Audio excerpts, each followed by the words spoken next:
তাদেরকে আমরা সরাসরি জিজ্ঞেস করেছিলাম যে আপনারা কি অ্যাডহক কমিটিকে কোনো স্বীকৃতি দিয়েছিলেন কিনা। তারা আমাদেরকে সুস্পষ্টভাবে জানিয়েছেন যে তারা বর্তমান যে অ্যাডহক কমিটি লেড বাই আমাদের সাবেক অধিনায়ক স্বনামধন্য ক্রিকেটার তামিম ইকবাল, সেই কমিটিকে এখন পর্যন্ত তারা কোনো ধরনের স্বীকৃতি প্রদান করেনি। এর আগে বাংলাদেশে কখনো এভাবে ফ্যাক্ট ফাইন্ডিং কমিটি আসতে দেখা যায়নি, এবারই প্রথম আমিনুল ইসলাম বুলবুল। বিসিবির অ্যাডহক কমিটি যে তৈরি হয়েছে বা আগের যে কমিটি ভেঙে দেওয়া হয়েছে, এ সংক্রান্ত কোনো ধরনের লিখিত কোনো পত্র আজ পর্যন্ত আমিনুল ইসলাম বুলবুলের যে পরিচালিত নেতৃত্বাধীন যে কমিটি তাদেরকে এখন পর্যন্ত প্রোভাইড করা হয়নি। আইসিসি, আপনারা জানেন যে আইসিসিতে আমিনুল ইসলাম বুলবুলের ডিজলভ কমিটি একটা কমপ্লেন দিয়েছিল। সেই কমপ্লেনকে রেসপন্ড করে আইসিসি 2 সদস্য বিশিষ্ট একটি ফ্যাক্ট ফাইন্ডিং কমিটি বাংলাদেশে পাঠিয়েছে। সেই ফ্যাক্ট ফাইন্ডিং কমিটির আমন্ত্রণে আজ সকাল 9টায় হোটেল রেডিসনে আমিনুল ইসলাম বুলবুলের ডিজলভ হয়ে যাওয়া কমিটির 4 জন সদস্য এবং সেই সাথে আমি মোকাররম মুস্তাকরান আইনজীবী হয়ে তাদের সাথে প্রতিনিধিত্ব করে ফ্যাক্ট ফাইন্ডিং যে টিমটা তাদেরকে এই বিসিবির যে বোর্ড ভেঙে দেওয়া এবং এই যে অবৈধ অ্যাডহক কমিটি এবং সামনে যে নির্বাচন, এই নির্বাচনের বিষয়গুলো তুলে ধরা হয় ফ্যাক্ট ফাইন্ডিং কমিটির কাছে। এই ফ্যাক্ট ফাইন্ডিং কমিটিতে 2 জন সদস্য ছিলেন, একজন হচ্ছে জিম্বাবুয়ের ক্রিকেট বোর্ডের সদস্য আর একজন হচ্ছে দক্ষিণ আফ্রিকার ক্রিকেট বোর্ডের সদস্য। তাদের সামনে যে ঘটে যাওয়া যে ঘটনা, দুর্ভাগ্যজনক ঘটনাগুলো এবং সরকারি যে হস্তক্ষেপ, এই বিষয়ে আলোকপাত করা হয় এবং পুঙ্খানুপুঙ্খানুরূপে বিভিন্ন প্রমাণাদির বিষয়সমূহ সম্পর্কে তাদেরকে অবগত করানো হয়। এর আগে বাংলাদেশে কখনো এভাবে ফ্যাক্ট ফাইন্ডিং কমিটি আসতে দেখা যায়নি, এবারই প্রথম আমিনুল ইসলাম বুলবুল। যদিও বা এটা অনেক দেরি করে হয়েছে, তারপরেও আইসিসি লিডারশিপকে এখানে ধন্যবাদ দিতেই হয় যে তারা সশরীরে বাংলাদেশে এসে বাংলাদেশের ক্রিকেটের যে পলিটিক্যাল ইন্টারফিয়ারেন্স, এই বিষয়ে তারা খুবই চিন্তিত হয়ে পড়েছেন এবং সেই চিন্তার প্রেক্ষিতে তারা আজকে এই ডিজলভ হয়ে যাওয়া কমিটির সাথে সাক্ষাৎ করেন।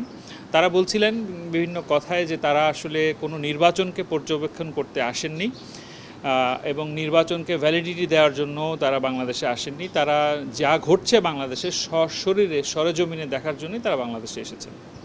গঠনতন্ত্র বিরোধী কোনো কিছুই ঘটেনি, সেটির ব্যাখ্যা সম্পূর্ণ দেওয়া হয়ে গেছে। কারণ আপনি জানেন যে এইবারের যে কমিটিটি নির্বাচিত কমিটিকে ভেঙে দিয়েছে ন্যাশনাল স্পোর্টস কাউন্সিল নিজে একটি ধারাকে উল্লেখ করে, সেই ধারাটি আসলে কাভার করে না।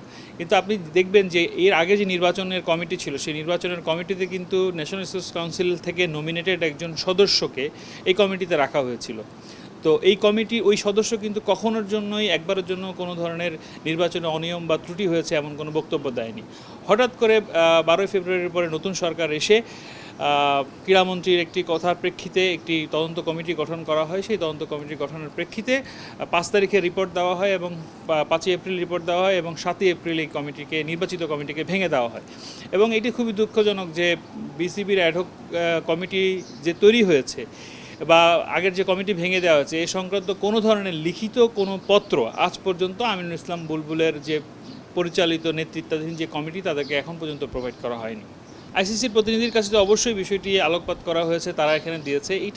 এখানে 2টি জিনিস কিন্তু খুবই উল্লেখযোগ্য। একটা হচ্ছে বাংলাদেশে আপনারা জানেন যে রিট জুরিসডিকশনে জাতীয় ক্রীড়া সংস্থা তারা যে ইলিগ্যালিটিটা করেছে সেটির বিচার চাওয়া হয়েছে। আর আইসিসির কাছে মূলত বিচার যেটি চাওয়া হয়েছে সেটি হচ্ছে যে এই যে একটি স্বাধীন সত্তা ক্রিকেট বোর্ড, এই ক্রিকেট বোর্ডের ক্রিকেট অপারেশনস এবং ক্রিকেট গভর্নেন্সের ক্ষেত্রে যে সরকারি হস্তক্ষেপ, এইটি বিষয়ে মূলত আলোকপাত করা হয়েছে এবং দুটি ভিন্ন বিষয়। আমরা তাদের সাথে তাদের সাথে আলোকপাত করেছি, তাদেরকে আমরা সরাসরি জিজ্ঞেস করেছিলাম যে আপনারা কি অ্যাডহক কমিটিকে কোনো স্বীকৃতি দিয়েছিলেন কিনা। তারা আমাদেরকে সুস্পষ্টভাবে জানিয়েছেন যে তারা বর্তমান যে অ্যাডহক কমিটি লেড বাই আমাদের সাবেক অধিনায়ক স্বনামধন্য ক্রিকেটার তামিম ইকবাল, সেই কমিটিকে এখন পর্যন্ত তারা কোনো ধরনের স্বীকৃতি প্রদান করেনি। এটি তারা আমাদেরকে সুস্পষ্টভাবে জানিয়েছে এবং এই সংক্রান্ত কোনো প্রেস রিলিজ বা কোনো ডকুমেন্টও কিন্তু বাংলাদেশের বিসিবি কর্তৃপক্ষের কাছে নেই। তো সেই সূত্রে বলা যায় যে আমিনুল ইসলাম বুলবুল কর্তৃক যে কমিটিটি গঠিত হয়েছিল আইসিসির কাছে এখন পর্যন্ত ওই কমিটিটি হচ্ছে একটি নির্বাচিত গ্রহণযোগ্য কমিটি। আসলে নির্বাচন বিষয়ে তাদের কোনো সুস্পষ্ট বক্তব্য নেই। বাংলাদেশে যা ঘটার তত ঘটেই চলেছে। আদালতে মামলা করেছে আমিনুল ইসলাম বুলবুলরা, সেই সাথে কাউন্সিলর, যে আপনারা এটাও জানেন যে কাউন্সিলরদের পদের মেয়াদ থাকে 4 বছর। হঠাৎ করে এই অ্যাডহক কমিটি ভেঙে দেওয়ার পরে কাউন্সিলরদের বিভিন্ন জায়গায় কাউন্সিলরও পরিবর্তন হয়েছে, তারও কোনো ব্যাখ্যা নেই। এবং ইতিমধ্যে শোনা যাচ্ছে যে একটি একপাক্ষিক বা একতরফা নির্বাচনের একটি আয়োজন করা হয়েছে। আমিনুল ইসলাম বুলবুল কর্তৃক যে কমিটিটি, সেই কমিটিটি এই নির্বাচনের অনুষ্ঠানকে সম্পূর্ণভাবে বিরোধিতা করেন। তারা মনে করেন যে তাদের কমিটিটি এখন পর্যন্ত বৈধ আছে। আর যেহেতু তারা ফ্যাক্ট ফাইন্ডিং কমিটি, এই মুহূর্তে হয়তো আইসিসির পক্ষ থেকে তাদের কোনো বক্তব্য থাকবে না বলে আমাদের মনে হচ্ছে। তারা বিষয়টি পর্যবেক্ষণ করছে, তারা নিরীক্ষা করছে যে এটি কতটুকু আইনসঙ্গত হচ্ছে বা হবে।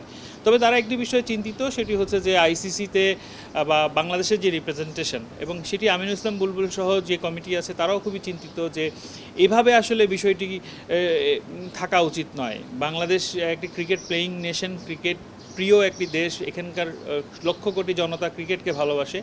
তো মোটা দাগে যা হচ্ছে অ্যাডহক কমিটি ভেঙে তৈরি করা কিংবা রেগুলার কমিটি ভেঙে দেওয়া, এটি বাংলাদেশের ক্রিকেটের জন্য খুবই অশনি সংকেত বলে মনে হচ্ছে। এবং যে ফ্যাক্ট ফাইন্ডিং কমিটি, তাদের সাথে কথা বলে তারাও বিষয়টি বলেছেন যে না, এই বিষয়টি এভাবে থাকা উচিত নয়, এটির একটি সমাধান হওয়া উচিত বলে তারা মনে করেন।